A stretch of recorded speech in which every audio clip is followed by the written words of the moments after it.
everyone, this is Kavita and today we are going to talk about my experience and my journey in detail about the complete AFSB interview process.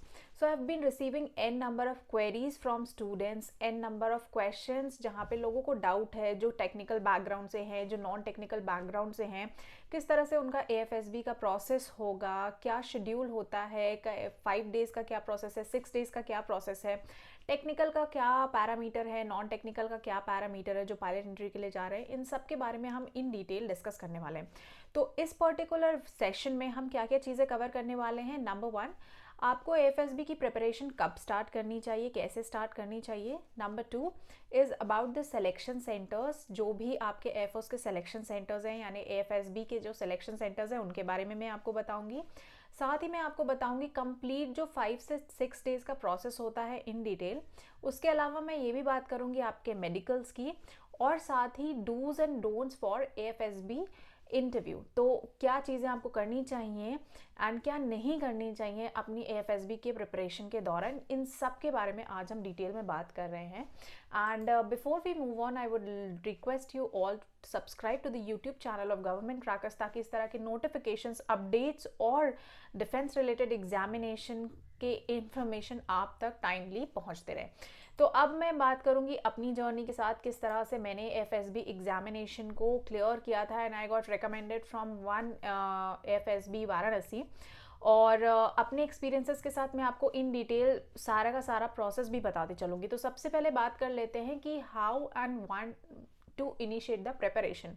तो अगर मैं preparation की बात करूं, usually manner तो ये होना चाहिए कि जब हम एफकैट एग्जामिनेशन की प्रिपरेशन करते हैं उसके साथ में हमें पैरेलली ये विजन लेके चलना चाहिए, because merely clearing AFCAT examination is not our final destiny. उसके साथ हमें ये भी माइंड में लेके चलना होता है कि AFSB exam is just AFCAT examination is just one stage. Stage 2 आपका एएफएसबी इंटरव्यू है। तो आप जैसे ही कट ऑफ अपनी क्लियर करते हैं उसके बाद आपको पैरेलली एएफएसबी इंटरव्यू की भी प्रिपरेशन करनी दी चाहिए, बिकॉज एग्जामिनेशन इज समथिंग जो 1 से 1.5 महीने में ईजिली प्रिपेयर हो सकता है। बट आई थिंक एएफएसबी की प्रिपरेशन थोड़ा सा ज़्यादा टाइम रिक्वायर करेगी, because there are certain qualities, certain habits या maybe physical parameters which you need to work out and which actually require some time. तो कोशिश ये आपको करनी चाहिए, ये स्ट्रैटेजी बनानी चाहिए कि जितना जल्दी से जल्दी हो सके आप अपनी एएफएसबी प्रिपरेशन को स्टार्ट कर दें। अगर आप एग्जामिनेशन देने से पहले सोच रहे हैं तो दोनों को मैं कहूँगी पैरेलल लेके चलें। तो ये तो हो गया टाइमलाइन की कब और कैसे आपको एएफएसबी प्रिपरेशन स्टार्ट करनी चाहिए। And this is actually for all दो सीरियस कैंडिडेट्स जो फर्स्ट अटेम्प्ट में और मे बी सेकेंड अटेम्प्ट, क्योंकि अगर फर्स्ट में बोलूँ at times there is luck factor also जो आपकी स्क्रीनिंग में होता है या रिकमेंडेशन में होता है। सो जल्दी से जल्दी बेसिकली जो अपने एग्जामिनेशन को क्लियर करके who have the goal of wearing the uniform, उनके लिए मैं कहूँगी जो डेडिकेटेड स्टूडेंट्स हैं जिन्हें डिफेंस फोर्सेज में जाना ही जाना है, आप कोशिश कर ले कि आप पैरेलली दोनों चीज़ों को लेके चलें और जितनी जल्दी से जल्दी आपको अगर अपॉर्चुनिटी मिलती है तो एसएसबी या एएफएसबी के प्रिपरेशन आपको स्टार्ट कर देनी चाहिए। ठीक है, you do not need to wait for the last moment कि आपको कॉल आए, आपको सेंटर्स मिले, then you start your AFSB preparation. Now talking about the selection centres of AFSB, तो एएफएसबी के बेसिकली 5 सिलेक्शन सेंटर्स हैं। एक आपका वाराणसी में होगा, एक आपका देहरादून है, दूसरा आपका गांधीनगर है, मैसूर है एंड गुवाहाटी है। तो ये 5 आपके सिलेक्शन सेंटर्स मैंने बता दिए। तो चाहे आपकी डायरेक्ट एंट्री हो, चाहे आप रिटन एग्जामिनेशन क्लियर करके जाते हो, आपको इन 5 में से कहीं पे भी कॉल अप लेटर आ सकता है। यूजुअली क्या होता है कि एएफएसबी में हमें प्लेसेस चूज़ करने को मिलती हैं कि हम किन प्लेसेस पे जाना चाहते हैं। डेट्स चूज़ करने का भी ऑप्शन होता है। जो कैंडिडेट्स इस अटेम्प्ट में फेल होते हैं, दैट मीन्स अगर टाइमली आप अपने प्लेस को या टाइमली आप अपने डेट्स को नहीं चूज़ कर पाते तो आपको एक प्री जनरेटेड ऑटोमेटिक मेल आता है जिसमें आपकी लोकेशन और आपके डेट डिसाइडेड होते हैं। तो उस टाइम पे पर्टिकुलरली आपको उस डेस्टिनेशन पे जो है वो रिपोर्ट करना होता है। तो ये मैंने आपको सिलेक्शन सेंटर्स की बात बता दी, वाराणसी, मैसूर, गांधीनगर, देहरादून एंड गुवाहाटी, ये आपके 5 सिलेक्शन सेंटर्स हो गए। ठीक है, अब बात कर लेते हैं कि कंप्लीट 5 से 6 डेज़ का क्या प्रोसेस होता है। तो एसएसबी और एएफएसबी में एज सच कोई ज़्यादा डिफरेंस नहीं है। डिफरेंस कहाँ पे आएगा वो मैं आपको बता देती हूँ। सबसे पहला जो डिफरेंस आता है एसएसबी और एएफएसबी के बीच में वो आता है आपका डे 1 पे। एसएसबी में यूजुअली क्या होता है, डे 1 पे सिर्फ एक टेस्ट होता है जो कि आपका स्टेज 1 टेस्टिंग होता है, जिसे हम पीपीडीटी टेस्ट या स्टेज 1 टेस्टिंग या स्क्रीनिंग टेस्ट बोलते हैं, जिसमें आपके OIR हो गए, OLQ हो गए, पीपीडीटी टेस्ट हो गया, जीडी हो गया, नारेशन हो गया। तो ये सीरीज ऑफ 4-5 टेस्ट हो गए शॉर्ट में, जिसे हम पीपीडीटी टेस्ट के नाम से जानते हैं। तो आफ्टर डॉक्यूमेंट वेरिफिकेशन ये आपका टेस्ट होता है। उसके बाद उस पर्टिकुलर डे के लिए आप फ्री होते हैं। ओनली सेलेक्टेड कैंडिडेट्स का अपना डॉक्यूमेंटेशन का प्रोसेस चलता है। नाउ AFSB में क्या होता है कि आपका जो डे 2 है, that is your psychology day, वो आपका सेकेंड हाफ में हो जाता है। तो this is the first and major difference जो आपका AFSB में होता है और SSB में नहीं होता। सेकेंड डिफरेंस आता है आपके इंडिविजुअल ऑब्स्टिकल्स में, वेयर आपको जो एक कुछ एडिशनल आपको यहाँ पे इंडिविजुअल ऑब्स्टिकल्स मिल जाएंगे। जैसे फॉर एग्जांपल वो टायर का जो है वो AFSB में होता है, द टायर वाला ऑब्स्टिकल वो आपको AFSB में प्रोवाइड होगा, वो आपको SSB में नहीं प्रोवाइड होता। साथ ही इंडिविजुअल ऑब्स्टिकल्स में मैं कहूँगी जो हाइट्स होती हैं, यानी हर ऑब्स्टिकल की जो हाइट होगी वो कंपैरेटिवली थोड़ी ज़्यादा आपको मिलेगी एज़ कम्पेयर टू आपके SSBs में। तो ये दो ब्रॉड क्लासिफिकेशंस हो गए या दो ब्रॉड डिफरेंसेस हो गए आपके AFSB और SSB इंटरव्यू में। अब आ जाते हैं technical and non technical candidates के लिए कि 5 डे प्रोसेस क्या है, 6 डेज प्रोसेस क्या है।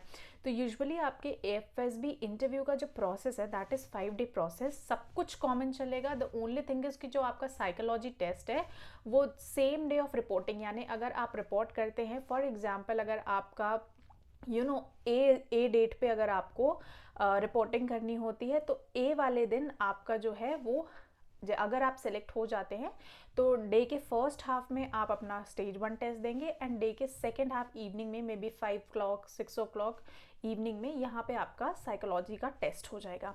उसके बाद second and third will be followed by GTO, then may be 1 day you can get a complete rest and then your conference day.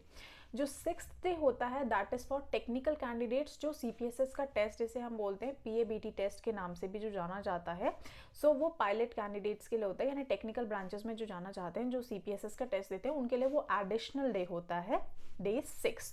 तो ये आपके डेज के डिफरेंस आई होप समझ में आ गए। बाकी सारी चीज़ें बिल्कुल वैसे चलती हैं जैसे आपके नॉर्मल SSB इंटरव्यू में चलता है। डिफरेंसेस मैंने ऑलमोस्ट एक्सप्लेन कर दिए हैं। I hope you are very much clear on that. Now जब आप इन डेज को क्लियर कर लेते हैं, लाइक द 5th डे और the 6th day, if you survive, तो there are another 1 week which you need to stay at the selection centers after getting recommended, जहाँ पे आपके मेडिकल्स होते हैं ना। मेडिकल्स में भी डे वाइज आपका प्रोसेस चलता है। वन डे विल बी आपका जनरल मेडिकल होगा, उसके बाद आपका सर्जरी का होगा, then there will be your eye test, ENT department test, ठीक है, जिसमें आई ईयर नोज़ आपका कवर हो जाएगा।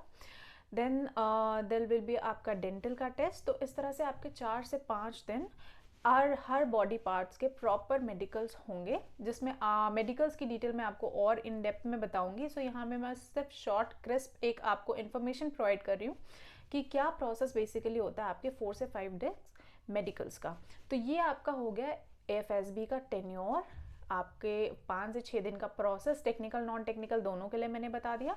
एंड मेडिकल्स, नाउ एक डिफरेंस मेडिकल्स में ही आता है कि थोड़ा सा medical is different here in AFSB। कैसे, जो टेक्निकल नॉन टेक्निकल हैं उनके रिक्वायरमेंट्स में थोड़ा वेरिएशन आ जाता है। जैसे the candidates are going for technical entry, जैसे पायलट के लिए जो जाते हैं, so there are certain different medical parameters और क्राइटेरिया जो रिक्वायर होते हैं। जैसे स्पाइन में कोई प्रॉब्लम नहीं होना चाहिए, the measurement of the hands and legs, उनका प्रॉपर एक लेंथ होता है, डिजायर्ड लेंथ होता है, विच शुड बी एक्यूरेट, उनका पैरामीटर वो फॉलो होना चाहिए, so that you are able to handle the seat, the basically control of the plane, ठीक है। तो वो मेडिकल के क्राइटेरिया के गाइडलाइंस वो भी मैं आपको बता दूंगी, और आप ऑफिशियल वेबसाइट पे भी जाके चेक कर सकते हैं मेडिकल पैरामीटर्स को, या फिर आप हमारे ऐप पे डाउनलोड करके, वहाँ पे सारी डिटेल्स दी हुई हैं, तो वहाँ पे आप जाके चेक कर सकते हैं कि आप अगर टेक्निकल ब्रांच के लिए जा रहे हैं, so are you following on that particular parameter और नॉट। तो कुछ वेरिएशंस डेफिनेटली आपके एंट्री वाइज टेस्ट में भी हो जाते हैं। तो ये आपका कंप्लीट मेडिकल का गाइडेंस हो गया, ठीक है। अब मैं बात करती हूँ dos and don'ts of AFSB interview. तो डूज तो वी ऑल नो कि जैसे हमने बताया कि जल्दी से जल्दी हमें अपनी प्रिपरेशन स्टार्ट करना चाहिए, डेडिकेटेड मैनर में सारी चीज़ों को करना चाहिए एंड अपनी एसएसबी को सीरियसली लेना चाहिए। नाउ डोंट्स मैं आपको ज़रूर बता देती हूँ, क्योंकि बहुत सारे candidates because of there are very few common reasons जिनकी वजह से प्रॉब्लम्स आती हैं एफएसबी इंटरव्यू में and which are realised at a later stage जहाँ से we can not do anything. तो सबसे पहले चीज़ आती है taking SSB interview, basically FSB interview very lightly. तो लोगों को लगता है कि यार ठीक है एफएसबी इंटरव्यू है, 4 से 5 दिन का प्रोसेस है, we know about the process कि ठीक है स्टेज 1 टेस्टिंग होती है, स्टेज 2 टेस्टिंग होती है and we can make it, ज़्यादा प्रिपरेशन की ज़रूरत नहीं है। So here I am telling you we are wrong. बहुत ज़्यादा कंपटीशन हो गया है। अनटिल अनलेस आप प्रैक्टिस करते हैं, आपके थॉट्स में इनोवेशन होती है, क्रिएटिविटी होती है, it would be really difficult for you to clear this examination, especially the screening stage, which is now one of the most difficult stages of SSB interview. अगर आपने स्क्रीनिंग क्लियर कर लिया सो there are chances कि आप जो है recommendation के काफ़ी करीब पहुंच जाते हैं, ठीक है। तो स्क्रीनिंग में आपका मेजर रिजेक्शन होता है। Then is the procrastination approach which is very common again कि ठीक है हमने एग्जामिनेशन क्लियर कर लिया या हमने किसी डायरेक्ट एंट्री के थ्रू अप्लाई करा है, सो ठीक है लेट द कॉल कम, उसके बाद हम अपनी एफएसबी की प्रिपरेशन को स्टार्ट करेंगे। So we need to come out of this particular approach और एटीट्यूड की जहाँ पे हम चीज़ों को डिले करते जाएँ एंड वेट करते रहें कि नहीं ठीक है कर लेंगे। तो अगर आप डेडिकेटेड हैं, you are passionate about uniform, तो you need to come out of this approach as soon as possible and you need to be honest with yourself because you actually know कि आपको प्रॉब्लम कहाँ आएगी। जैसे most of the candidates know कि their communication skills are weak, but ठीक है maybe because of the peer pressure, maybe because of the nearby people around you, हमें लगता है कि नहीं ठीक है हम बाद में कर लेंगे या जो भी होगा देखा जाएगा। तो ये जो अप्रोच आती है I think you need to come out of this as soon as possible. You need to be honest to yourself कि कौन से ऐसे सेक्शंस हैं जिन पे आपको पढ़ाई करनी चाहिए, कौन से ऐसे सेक्शंस हैं जहाँ पे आपको प्रैक्टिस की रिक्वायरमेंट है या गाइडेंस की रिक्वायरमेंट है। You need to figure it out. Next is overthinking. Now after just merely clearing the examination, one starts dreaming about कि ठीक है हम academy join करेंगे, हम academy जाएंगे तो हम ऐसे करेंगे वैसे करेंगे। These things are very common, ठीक है। Now thinking is good but overthinking is something which can actually harm us. तो वहाँ पे होता क्या है कि वो ओवर थिंकिंग के चक्कर में सारा टाइम वहीं पे चला जाता है। We hardly are left with any sort of preparations for AFSB. Result ये होता है कि हमने जो इतने टाइम से मेहनत करी होती है कैट एग्जामिनेशन में, we are not able to clear even the stage 1 of FSB interview process and उससे क्या होता है जो हमारा कंप्लीट स्पैन ऑफ 6 मंथ्स होती है, जो जर्नी होती है हार्डवर्क की, दैट गेट्स ब्रेक ऑफ। तो वहाँ पे नो रिजल्ट और वो टाइम कंप्लीटली वेस्टेड होता है, हमारा हार्डवर्क वेस्टेड होता है। So let's not do that, let's be very much focused and we know the entire process. तो let us not overthink this much and वो complete process, complete journey जब तक नहीं complete हो पाती, let's not overthink and let's be calm, patient and composed and let's be practical and logical in our approach till we get the destiny. Importance of 3Ds. Now 3Ds are very much important. These 3Ds are basically dedication, determination and discipline. तो आपके अंदर dedication होना चाहिए कि नहीं you are preparing for this examination, आपको इसी साल इस एग्जामिनेशन को क्लियर करना है। आपके अंदर डिटर्मिनेशन होना चाहिए कि नहीं if you are behind this, आपकी प्रायोरिटी ये है तो आपको इसी में आपका अपना करियर बनाना है, बेस बनाना है, दिस इज़ योर प्रायोरिटी, तो it will remain your priority in any case. And discipline, एक डिसिप्लिन मैनर में, एक प्लान मैनर में आपको अपने एग्जामिनेशन की प्रिपरेशन करनी है until you achieve your goal और डेस्टिनी। तो ये 3Ds काफ़ी इंपॉर्टेंट है। जितनी जल्दी आप इसको अपनी लाइफ में इम्प्लीमेंट कर लेंगे उतनी जल्दी आपको बेनिफिट होना स्टार्ट हो जाएगा। Next is number of study hours. Now जैसे मैंने बोला be honest to yourself. जैसे एफकैट प्रिपरेशन जब आप करते हैं या किसी भी रिटन एग्जामिनेशन की प्रिपरेशन करते हैं तो it requires certain number of study hours. उसी तरह FSB is such a process जहाँ पे आप देखते हैं कि वहाँ पे रिटन टेस्ट भी होते हैं, वहाँ पे आपके फिजिकल टेस्ट भी होते हैं, बट मोस्टली जो आप देखेंगे वहाँ पे आपका नॉलेज बहुत मैटर करता है। रिटन एग्जामिनेशन की मैं बात करूँ तो साइकोलॉजी कंप्लीट जो साइकोलॉजी है दैट्स अ रिटन टेस्ट जिसमें 2-2.5 घंटे बैक टू बैक आपको लिखना पड़ता है अंडर प्रेशर ऑफ टाइम। तो time management, writing things with creative and innovative ideas, तो इसके लिए जितनी ज़्यादा प्रैक्टिस होगी उतनी ज़्यादा आप अच्छे से अपने थॉट्स को प्रेजेंट कर पाएंगे, उतना ज़्यादा you'll be making yourself stand out from the crowd. तो ये चीज़ें तभी आएंगी when you will be having ideas, other you will be, otherwise होता क्या है कि we are blank with the thoughts. जब हम वर्ड्स देखते हैं, चाहे वो SRT में हो गया, चाहे वो सिचुएशन देख ली, या हमने वैट में वर्ड्स देख लिया, या हमने पिक्चर देख ली, we run out of thoughts and ideas. तो ये तभी होता है उस केस में where we have not prepared our self in a better manner for this particular examination. तो हमें प्रोसेस पता होता है, सारी चीज़ें पता होती है, but then it is our approach वही procrastination which comes in to play, and जिसकी वजह से we run out of ideas. So to avoid all these problems, definitely you need to work on it, and also you need to provide certain number of study hours even to AFSB examination also, ठीक है, because you now these days know the level of difficulty of this examination. Then is getting influenced about through the recommendation of candidates. Now as I say, ठीक है, you are watching various experiences, various journeys for recommended candidate, that's quite good. I'm also recommended, but I'm not totally sharing my experience, my journey, because this is what my individuality is. Yours may be different, आपकी story, आपकी journey will be totally different. So you should be guided in a right pathway, but not be exactly copied what I did. So आपकी अपनी journey है, you have your own individuality, you need to just bring out your individuality in such a manner that what is required in this particular examination. So वो super impose नहीं करना है कि आपको किसी और की image, किसी और के answers super impose करने हैं अपने ऊपर, because where you lose your individuality you get failure in FSB interview, this is for sure. मतलब ये तो मेरा अपना experience कहता है, I've trained so many students, उनके अपने experiences उन्होंने बताए। the moment you lose your individuality, वहाँ पे आपके हाथ से SSB या FSB interview जाता है। तो never never never ever lose your individuality, चाहे वो आपके थॉट्स हो गए साइकोलॉजी टेस्ट में, चाहे इंटरव्यू में आपके आंसर्स हो गए, चाहे कॉन्फ्रेंस में आपके आंसर्स हो गए, GTO में आपके थॉट्स, आपके आइडियाज़ हो गए, everywhere you need to maintain your individuality. So definitely watch for an idea about the experiences of recommended candidates, but do not totally get influenced. Rather than watching all these, आप वो time devote कर सकते हैं अपनी preparation में to brush up your skills, ठीक है। And last is not believing in your self. बहुत सारे कैंडिडेट्स ऐसे होते हैं, they really performed well in to the examination, but जहाँ पे बात आती है FSB इंटरव्यू की, so there are many factors, maybe not trusting your self, not having faith in your self, and then you lose all your hopes, आप demotivate हो जाते हैं, फिर लगता है कि नहीं FSB इंटरव्यू हमसे नहीं होगा, नहीं क्लियर कर पाएंगे, या नहीं हम एग्जामिनेशन देंगे, या फिर हो जाता है कि अब अगली बार तैयारी करेंगे तो अगली बार अच्छे से देंगे। So just believe in your self, because every candidate has things in him or her, and you can definitely clear this examination.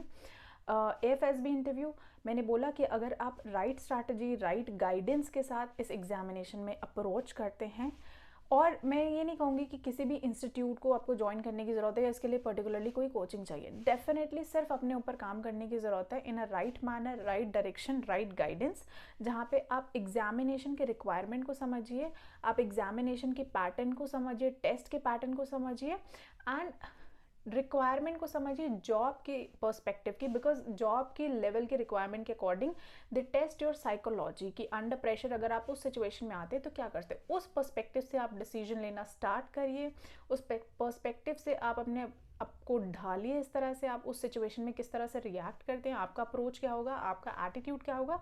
The moment you start doing this you will excel in this examination, and you can easily clear this examination maybe in the first attempt. अगर first में आपसे ये गलती हो गई है तो maybe in the next और दिस अपकमिंग अटेम्प्ट आप अपने एग्जामिनेशन को क्लियर कर सकते हैं।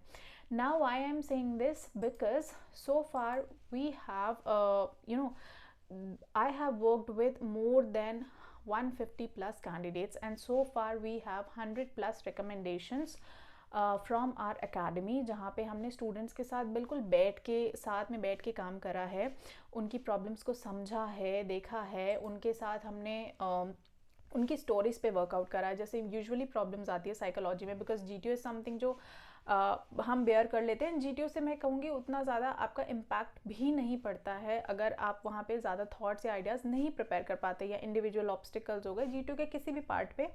मैं ये नहीं कह रही कि परफॉर्म नहीं करना चाहिए, but mostly psychology is the main part and interview is the main part, जहाँ पे most of the candidates they have lot many mistakes और वहाँ पे उनको वर्कआउट की ज़रूरत होती है. GTO तो आपके फ्रेंड्स के साथ व्हेन यू आर डूइंग तो वो ऑटोमेटिकली मोटिवेशन में थिंग्स गेट सॉर्टेड. तो GTO something which is very interesting also and आप उसको कोप अप कर सकते हैं. लेकिन psychology is something an interview part also, जहाँ पे आप 1-to-1 डील करते हैं, तो वहाँ पे आपको राइट स्ट्रैटेजी, राइट गाइडेंस की बहुत ज़्यादा ज़रूरत है. तो जैसे मैंने बताया कि हम यहाँ पे इंडिविजुअली आपके साथ काम करते हैं. इंडिविजुअल लेवल पे आपको right guidance, right approach, right parameters provide करेंगे.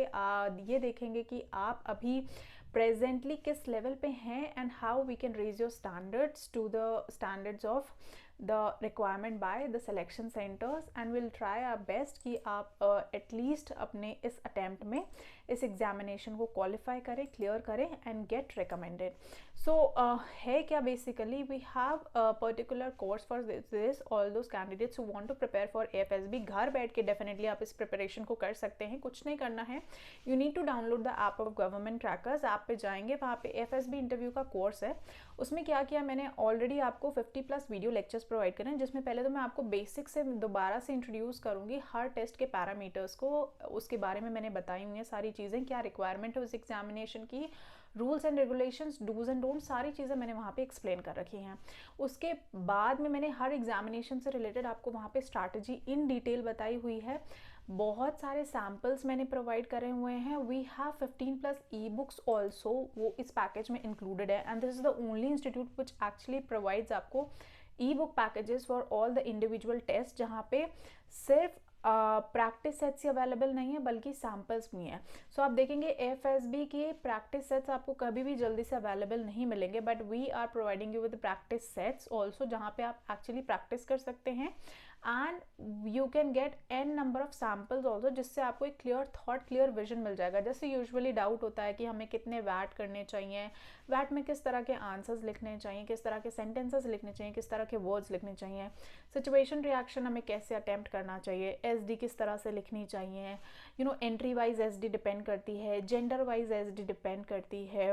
तो ये सारे क्वेश्चंस या जो डाउट्स यूजुअली होते हैं इंडिविजुअल में जब हम SSB इंटरव्यू या FSB इंटरव्यू की प्रिपरेशन करते हैं, तो ये सारे थॉट्स के जवाब आपको मिलेंगे. Apart from this you can get directly connected to me through this particular app, जहाँ पे आप अपनी प्रॉब्लम्स को पर्सनल लेवल पे मेरे साथ एड्रेस कर सकते हैं. And I will be most happy to help you out throughout this process until you clear your examination. And we hope कि आप जल्दी से जल्दी अकेडमी को ज्वाइन करेंगे और इस प्रोसेस को क्लियर करेंगे. So I hope this session was useful for you and all the best to everyone for your FSB, upcoming FSBs, and may you all clear the examination. So I'll see you in the next session. Till then, Jai Hind.